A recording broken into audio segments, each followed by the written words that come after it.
শীতকাল মানে পিঠাপুলির উৎসব। আমার কাছে মনে হয় পিঠাপুলির জন্যই হয়তো শীতকালে মানুষ একটু বেশি পিঠাপুলি তৈরি করে থাকে।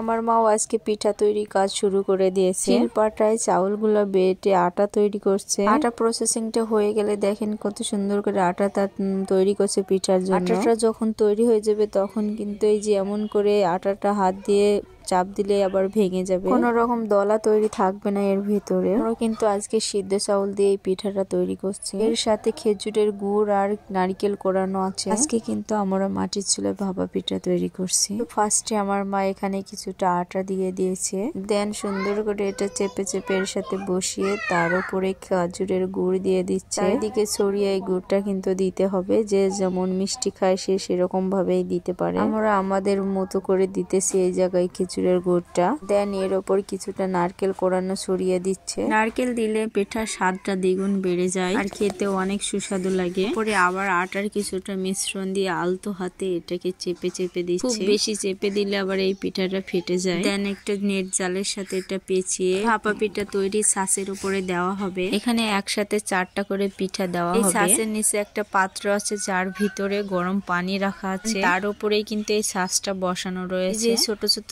ছিদ্রর সাহায্যে যে পানির ভাপটা বের হবে গরম পানির, সেটা দিয়েই কিন্তু এই পিঠাগুলো ভাপিয়ে নেওয়া হবে। শীতকালে কিন্তু অনেক জায়গায় এই ভাপা পিঠা তৈরি করে আবার বিক্রিও করা হয়। দেখেন এক এক করে 4টা পিঠা এখানে দেওয়া হয়ে গেছে।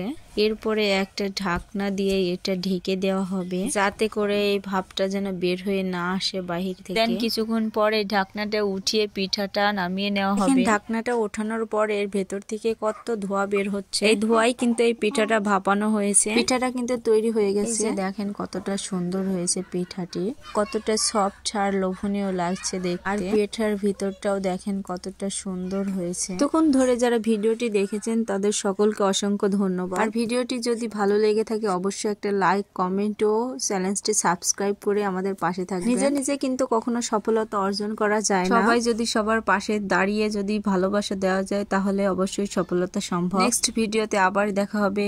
আল্লাহ হাফেজ।